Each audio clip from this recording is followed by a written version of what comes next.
I'd like to start with a favorite quote of mine. We can each define ambition and progress for ourselves. The goal is to work toward a world where expectations are not set by the stereotypes that hold us back, but by our personal passion, talents, and interests. Sheryl Sandberg. What is standardized testing? Standardized testing is how we assess whether students or teachers are up to speed. It also helps with school budgets, and it helps assess where students should and shouldn't be, and if a teacher is appropriate to be teaching. So, standardized testing is proven to be ineffective and inefficient in calculating the correct academic standards. States use standardized testing to better gain knowledge on teachers and students and their capability. But the true question is, does it reign true? I'd like to start with, does it assess the teachers accurately? The results don't measure the teacher quality. Teachers have 1 to 14% influence on students during these standardized testings. And a lot has to do with outside influences, whether it be from school or whether it be from friends or issues at home. You never know what's going on in the personal life of a student that can have effect on their headspace the day of a test. When teachers are being hired, it is based off the schooling, and the incentive for teaching all curriculum goes strictly to teaching the curriculum of what will be on the test. Instead of teaching things that the student should actually be learning, it is mainly geared specifically toward the test. It's called drilling. Teachers drill the test, but the students actually don't retain anything. Because they drill it so much, the students are learned to basically memorize what they're telling them instead of actually learning something and gaining knowledge from it. Because the teachers pressure the students because they need either a raise, or they need to keep their job, or they want to keep their standpoint with the school.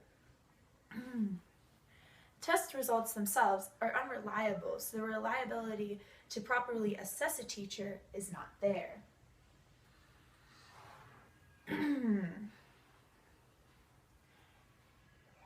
Secondly, we'd like to ask, does standardized testing accurately do something for students? Standardized testing has limited reliability.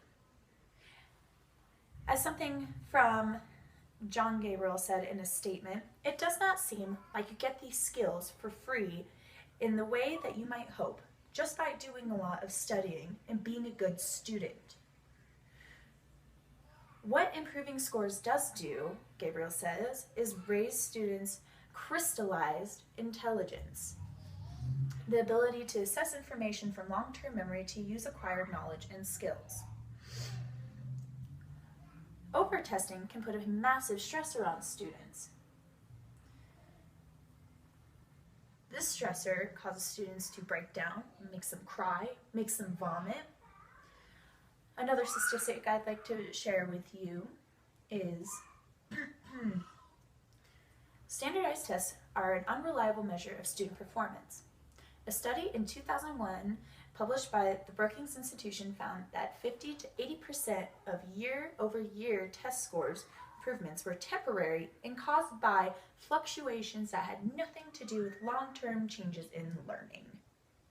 This is from Lynn Olson from the Study Questions Reliability of Single-Year Test Scores Gains. Standardized testing, like I said, has a stressor on students. So much that standardized tests actually come with a step-by-step guide for what to do if a student actually throws up on their tests, because it is so intense that people actually have to prepare themselves for this. Overall,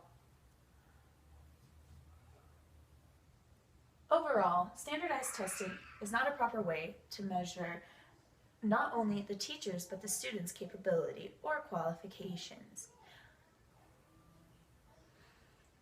We need to do this in a less generic manner that helps us better understand and assess students and their capability, and teachers as well, and not just for school funding and for a crystallized intelligence.